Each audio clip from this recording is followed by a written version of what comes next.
ചിത്രത്തിലെ വലിയ സമചതുരത്തിൻ്റെ ഒരു വശത്തിൻ്റെ നീളം x ആണ്. അതിനാൽ അതിൻ്റെ പരപ്പളവ് x² ആയിരിക്കും. അതുപോലെ മഞ്ഞ സമചതുരത്തിൻ്റെ ഒരു വശത്തിൻ്റെ നീളം y ആണ്. അതിനാൽ അതിൻ്റെ പരപ്പളവ് y² ആയിരിക്കും.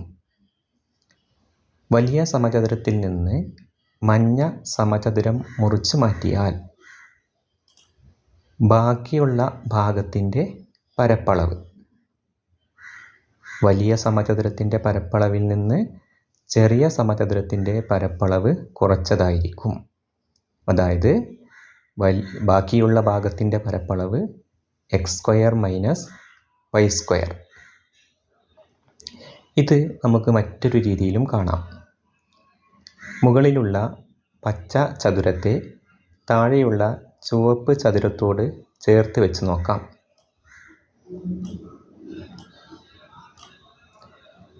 അങ്ങനെ ചേർത്ത് വെക്കുമ്പോൾ നമുക്ക് പുതിയൊരു ചതുരം കിട്ടും. ആ ചതുരത്തിൻ്റെ താഴെയുള്ള വശത്തിൻ്റെ നീളം x+y യും രണ്ടാമത്തെ വശത്തിൻ്റെ നീളം x - y യുമാണ്. അതിനാൽ ഇതിൻ്റെ പരപ്പളവ് x+y × x - y ആയിരിക്കും. അതായത്